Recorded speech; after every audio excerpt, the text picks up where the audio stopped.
Hello student, good morning. आज हम हिंदी विषय के धरती का आंगन मह के ये कविता पढ़ने वाले हैं। ये दूसरी इकाई है और इसके कवि है डॉक्टर प्रकाश दीक्षित। तो पहले हम उनका परिचय देखते हैं। उनका जन्म 1929 में जटावा उत्तर प्रदेश में हुआ था और मृत्यु 2012 में हुआ था। आजीवन अध्यापक रहे डॉक्टर दीक्षित जी। अर्चना, मणिप्रभा, ज्ञानार्जन आदि पत्रिकाओं के संपादक रहे। अमर उजाला समाचार पत्र में पत्रकारिता भी की। आपकी रचनाएं विविध पत्र पत्रिकाओं की शोभा बढ़ाती रही। प्रमुख कृतियाँ अर्चनांजलि, मंगलपथ, दोहावली, राष्ट्रीय स्वर, ये उनके कविता संग्रह है। इस पद्य संबंधी क्या है तो प्रस्तुत नई कविता में कवि पर डॉक्टर दीक्षित जी ने कर्म, ज्ञान एवं विज्ञान की महत्ता स्थापित की है। आपका कहना है कि हम ज्ञान विज्ञान के बल पर भले ही आसमान ने को नाप ले, परंतु विनाशक शास्त्रास्त्र से मानवता को बचाना भी आवश्यक है। यह तभी संभव होगा जब समाज में सदाचार स्नेह बढ़ेगा, तभी ये संभव होगा। तो फर्स्ट पंक्ति देखते हैं। धरती का आंगन मह के कर्म, ज्ञान विज्ञान से ऐसी सरिता करो प्रवाहित, खिले खेत सब ध्यान से। अभी इधर धरती मतलब क्या? धरती मतलब अर्थ, सरिता मतलब रिवर, और दान मतलब अनाज, फूड ग्रेन्स बोलते हैं हम उसे। तो कर्म, धरती का आंगन मह के कर्म, ज्ञान विज्ञान से।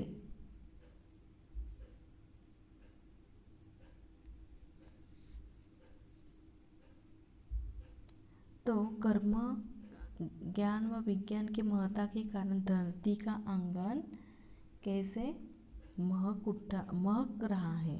मनुष्य ने कर्म, ज्ञान व विज्ञान के बल पर धरती का नाम रोशन किया है। ऐसी सरिता को प्रवाहित, खिले खेत सब ध्यान से। ज्ञान व विज्ञान के बल पर धरती पर सभी खेत लहलहा उठे ऐसी धारा प्रवाहित करो और कर्म, ज्ञान व विज्ञान के द्वारा धरती को संपन्न बना दो। ठीक है, आगे देखते हैं। अभिलाषाएं नित मुस्काए, आशाओं की छाह में पैरों की गति बंधी हुई हो विश्वासों की राह में। अभी इधर अभिलाषा मतलब क्या है? एम्बिशन, एम्बिशन चाह या कामना। तो अभिलाषा नित्य मुस्काए, आशाओं की चाह में।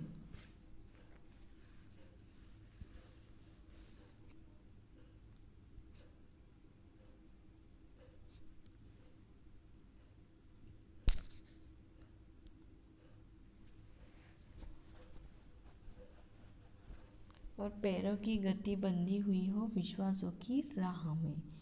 तो कवि के इधर कवि कहते हैं कि आज वर्तमान युग मनुष्य की अभिलाषा मतलब उसका जो एम्बिशन है, यानी चाह, आशाओं की चाह में नित मुस्कुरा रही है।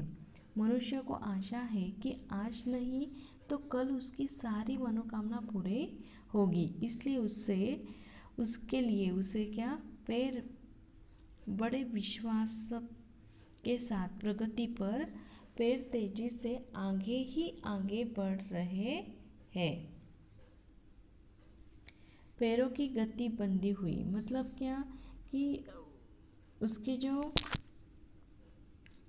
जो मनोकामना उसे पूरी करनी है, इसलिए वो बड़े विश्वास पे अपने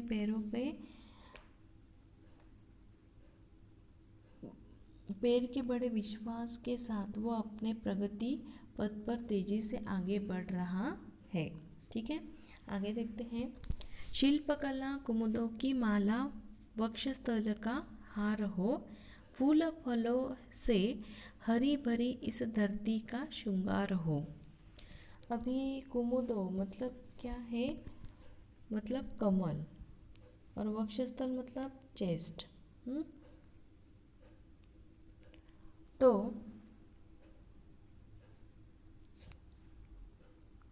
इधर कवि कहते हैं कि धरती पर मानव जिसने कर्म करके शिल्पकला का निर्माण किया है। इस धरती पर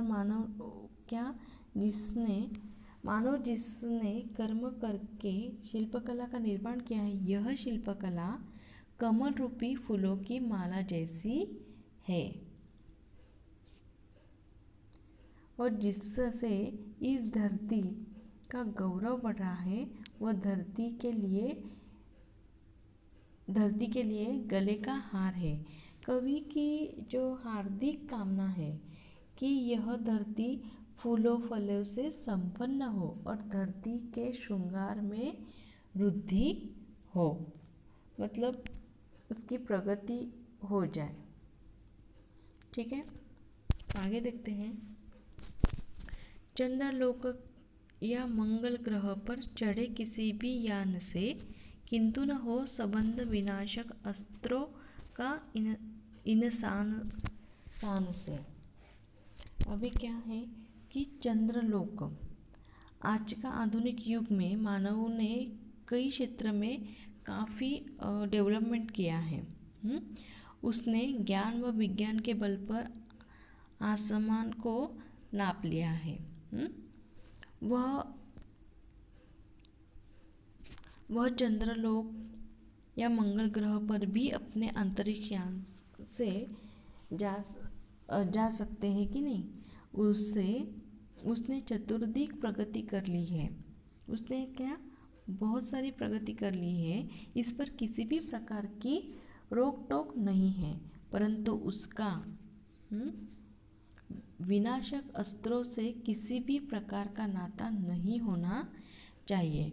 उसे मानवता की रक्षा करनी है। ठीक है,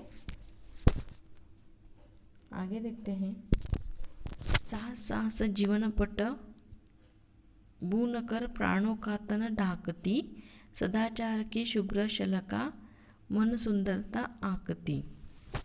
शलका मतलब सलाई। तो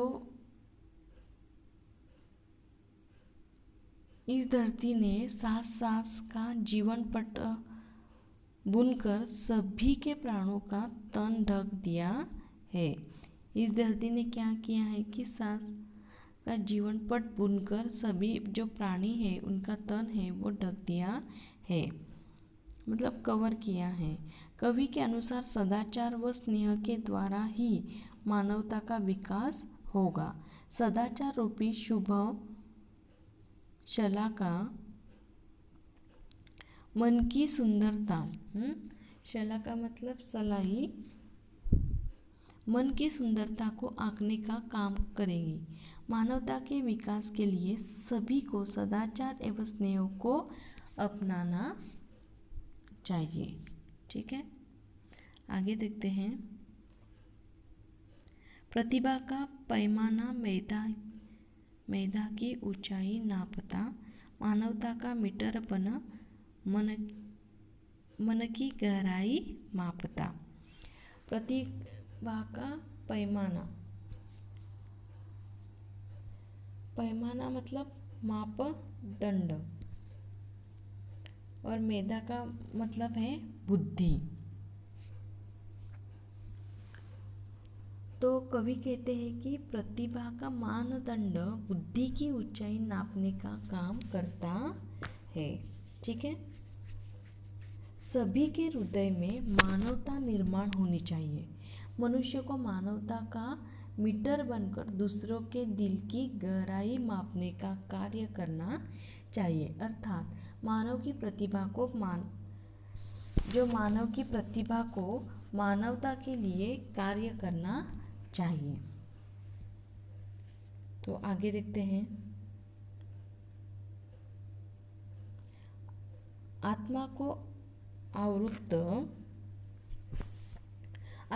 आवृत्त कर दे स्नेह प्रभा परिधान से, करे अर्चना हम सब मिलकर वसुधा के जयगान से।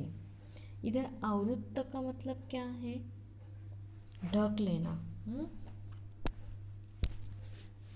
ढका हुआ।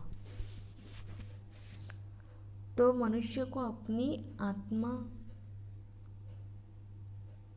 स्नेह रूपी प्रकाश से ढक देना चाहिए।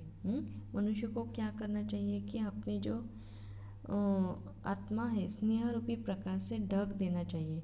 स्नेह से व्यक्ति को अपनी आत्मा स्वयं प्रकाशित करनी चाहिए। जब ऐसा होगा तब धरती पर मानवता का विकास होगा। हम सभी को मिलकर धरती का जयगान करने के लिए पूजा अर्चा करनी चाहिए। ठीक है, समझ में आया ये पोएम? ठीक है, नहीं समझ में आया तो 2-3 बार पढ़ लेना। ठीक है, थैंक यू।